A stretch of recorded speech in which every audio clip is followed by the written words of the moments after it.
UK black actors. This again is another one of those things where they have to filter. Historical dramas limit UK black. BBC reports historical dramas limit UK black actors. This again is another one of those things where they have to filter everything through the lens of social justice. Actress Thandie Newton has said she can't work in the UK because there are no roles for black and minority ethnic actors in historical dramas. London-born Newton said the number of costume dramas had led to slim pickings for people of colour. The criticism comes after the British Film Institute research found that 59% of UK films since 2006 had no black actors in any role. Well, the problem with not including black actors in historical dramas is if you did include black actors in historical dramas set in England 200 years ago, they would cease to be historical. Right. All praise unto Yahweh Shemi Awashai. Okay. Double honesty, apostles of GMS. Honestly, brothers will be pushing this truth and sincerity for the four corners of the earth. It's gonna be a relatively quick video, and really this is dealing with a few various different topics. Okay, topics pertaining to Esau. Okay, topics pertaining to the Negroes, Hispanics, Native Americans. Okay. And pretty much what you're seeing here is a repetitious situation being conjured up within the Edomite infrastructure. Okay, so we have is a situation is that here it is, you got it to where the word of the Most High is going out there. Okay, and you got some sort of Jakes out there, Negroes, Hispanics, or Native Americans that are within high positions within the society. Okay, and because they are in those positions, all right, Esau uses that as a means of saying, okay, what is this you're talking about in terms of Edomite supremacy, Edomite privilege? What is this you're talking about? You're in a good position. Or as he's put it within his own words, what he's calling the social lens. Okay, so I believe the word that he used was the social lens, which is a clever way of saying, you know, shut up and get on with it. Okay, pretty much, because what he's saying there is there's nothing to be worried about. There's no problem here. You don't have to look into this any deeper.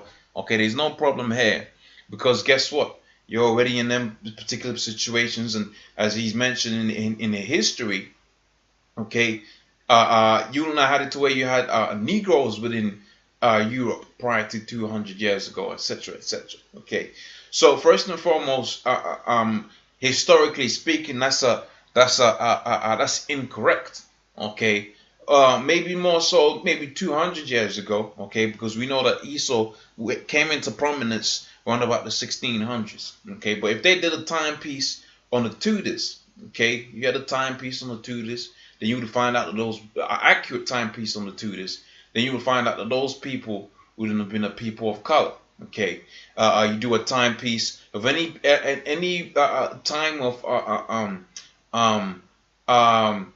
prominence. Okay, any period piece on prominent empires between round about was it the 600 AD, you know, round about the time of the Holy Roman Empire, right up until the 1600s. Then you're gonna find out that it was the Negroes, Hispanics, and Native Americans that were in rulership. Okay, but as you would have it, and as it's so blatantly obvious to the people that have the eyes to see through the darkness, as pursuant to the book of Isaiah, was it the 60th chapter, that how the Lord's gonna set us up as a and see through the darkness. I believe it's the 60th chapter, or it might be the 33rd verse, rather more the 33rd chapter. Okay, when you're gonna see through the darkness, you're gonna see a simple truth. Okay, how that you're in a society that really doesn't like you that much. Okay, why? Because ultimately, going back onto the scriptures, we're gonna get a few right here. Okay, going back onto the scriptures, you're actually the chosen people of the Most High. Okay, so a means of getting equality is actually you losing out. Okay, and that's what you got it to wear. And I find this woman very interesting because she's actually dressed like the enemy right here. Okay, she's dressed like Esau. Okay, she's putting on. If you close your eyes and you squint, then you will think that this was a Edomite woman. Okay, you might think this is a heathen woman. Okay, but the simple fact of the matter is this: that we've been subverted. Okay, we've been destroyed, and our people look to a God that doesn't exist. Okay, in other words, they put up the image of Cesar Borgia, and they looked to fashion themselves in an image that is like that, because as far as they're concerned, that is God. Okay, that is truth. Okay, but as you're gonna see within the scriptures, well, the people of the Most High were people of color. So you're gonna do a period piece upon the scriptures. Well, guess what? You're gonna have a whole bunch of niggas up in that movie. Okay, because you had it to where you had Judah, Benjamin, and Levi within the land of the Most High after the Latin-speaking tribes have gone over into the Americas, and you can read about that within Second Ezra. I believe it's in the 13th chapter, but don't quote me on that one. Okay, once they had left to the Americas, you had it to where you had what? Judah, Benjamin, and Levi. Okay, so when they do a time period on the scriptures, a historical time period on the scriptures, okay, well, guess what? Them people within those timepieces would have had to be people of color. Okay, so I'm gonna get some basic scriptures just to prove that. So this is gonna be within the book of Jeremiah. Okay, just get one scripture to prove this. Okay, Jeremiah the 14th chapter, and I went into this in the last one of the last videos I did. Was it Jeremiah the 17th chapter on the 4th verse? So I had it already in the history. Okay, so it's Jeremiah 17:4. So the scripture reads that how I mean, this is a good one. This is not really the one I wanted. I wanted to be in the 14th chapter. So if I open that up in another tab, okay, I'll come back to this one, but I'll get the one I want now. Okay, so I can move these points with some kind of consistency. Okay, so if we go to Jeremiah, the 14th chapter, and I believe it's in the 2nd verse, then you're gonna find out that how the people of the Most High were people of color. Okay, so this is Jeremiah 14:2. It says, Judah mourneth, okay, the gates thereof languish, they're black unto the ground, Shakor, I believe the word here is Shakor. And it says, and the cry of Jerusalem is gone up, because it was a famine within the land. And as is the case of people with people of color, okay, they darken as they go through that particular adversity. Okay, now it's important for me to go to this scripture next. This is the book of Job, the 9th chapter, on the 24th verse. Okay, because the point I'm going to make in a second is going to be related to this scripture. So it says, the earth is given into the hand of the wicked. Okay, which this is one of the spawn of the evil of the wicked right here. Okay, this is one of the spawn. You can tell by his characteristics, his mannerism, that this is one of the sons of Esau. Okay, because as far as he's concerned, is you should be just happy that you're happy to be a slave. Okay, but see, I'm here to tell you that you don't have to be attaining or trying to obtain some kind of a compensatory reparations from Esau. I like that word. Okay, I took that from a particular brother. Shout out to that brother. But you ain't gonna look for some kind of money out here from Esau. Okay, being on some kind of equal footing with Esau, because as the scripture says here in the book of Deuteronomy, the 7th chapter and the 6th verse, that thou art a holy people unto the Most High. Okay, a special people unto himself. So when we combine these scriptures here, this is basic milk scriptures, and you build the thing up and you build an image within your head and you add it all up together.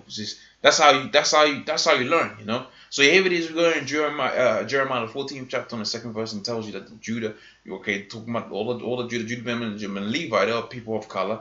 Okay, then we find out the people of color are the special people unto the Most High. Okay, then you would think, okay, if really this was if you're trying to make some kind of fairity in terms of these jakes out here that trying to get some money off of Esau, or trying to get some kind of roles and this, that, and the third, and be equal with that, you would think that if they had any kind of sense, then they'll realize within these scriptures that they don't have to be equal with Esau, because the Most High sees them as a superior people. Now we are in a state of being in captivity. Okay, we are in a state of being in captivity. Matter of fact, the scripture says we're going to go on to our enemy for want of all things. Okay, but when you go into the scriptures here within the book of Jeremiah, the book of Genesis, the 3rd chapter and the 16th verse, it says here, unto the woman I shall greatly multiply thy sorrow and thy conception, and in sorrow thou shalt bring forth children, and thy desire shall be to thy husband, and shall rule over thee. Okay, that's not the one I wanted. Where do I want to be?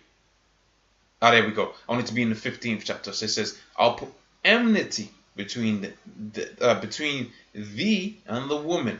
And that's the contention that you can see from his characteristics, his mannerisms, okay, his deterrence to have it to where you niggas on screen, right? Because ultimately that's what it comes down to, all right. Because if you was going by the simple fact of prior to the 1600s, you had blacks ruling and people understood it. Then you had all kind of period pieces dealing with Jake being in rulership. But see, that's an image that goes against the fabric of his society, of his mental mind makeup. Okay, that goes against that. But like I said, you ain't supposed to be looking to have just that. You're looking to have it to where the Most High puts you back on this on a level as spoken about here within the book of Deuteronomy, the 7th chapter on the 6th verse. Okay, being a people above all people upon the face of the earth. Okay, so it says, "For thou art holy people unto the Most High." All right, the Lord hath chosen thee to be a special people unto Himself above all people that are upon the face of the earth. That's what the Most High said for the Negroes, Hispanics, Native Americans. Okay, so here it is here in the book of Genesis, the 3rd chapter on the 15th verse. It says, "I'll put enmity between thee and the woman, and thy seed shall be and thy seed and her seed." Okay, so the children of Esau, children of the serpent, they was gonna have enmity between the children of the women, which was the Negroes, Hispanics, Native Americans. Okay, of which we got Israelites out there amidst the Italians, Israelites out there amidst the Moabites, these Israelites out there in Kenya now, going under and getting into the understanding of who they are in terms of being, in terms of following the word by way of the elders of GMS. Okay, so this whole thing, this whole notion of Jake pursuing some type of equality with Esau, that's just being a homeborn slave. And you can see how Esau's already reacting to that. He said, no, you can't have that. So what you're supposed to be attaining is you're supposed to be attaining this status. Because really Esau, that's the only option Esau is giving you. Okay? That's the only option that he's actually giving you. You ain't going to be on the same level as Esau within this society. So why not be what the Most High intended you to be, in that you're going to be above all the people upon the face of the earth. Okay, which is what the Lord's going to set up when He returns, okay, and establishes Jerusalem as a praise upon the face of the earth. Okay, so with that, hopefully that was of edification. In fact, I wanted to read this scripture, okay, because this touches on excuse me, this touches on Jakes that were in rulership, okay, Israelites that were in rulership, prior to the 1600s, okay? So it says, "The earth is given into the hands of the wicked, he covereth the faces of the judges thereof." So if you do, if they're doing a historical piece, right, on the judges that ruled in a particular timepiece and time period, furthermore, okay, then you're gonna have it to where the judges, the faces of the judges are covered up, and they look like what? They look like Esau right here, okay? All right, they look like Edomites, all right, like this individual here, okay? So hopefully that was of edification. Hopefully that was inspirational, or quickens your spirit in some way or some fashion. Okay, we ain't in here in this society to be equal to Esau. This is all for our punishment. But now you're seeing it to where the punishment is getting to an end. So you're gonna get what? You're gonna have it to where there's gonna be a role reversal, pursuant to the book of Isaiah, the 14th chapter, and the first and the 2nd verse, I believe, in the 1st or 2nd verse. Okay, so that I'm gonna say, "Oh, praise unto Yahweh, Shemi Al Shai, double honors the apostles of GMS, honors you brothers to be pushing this truth in sincerity." Shalom.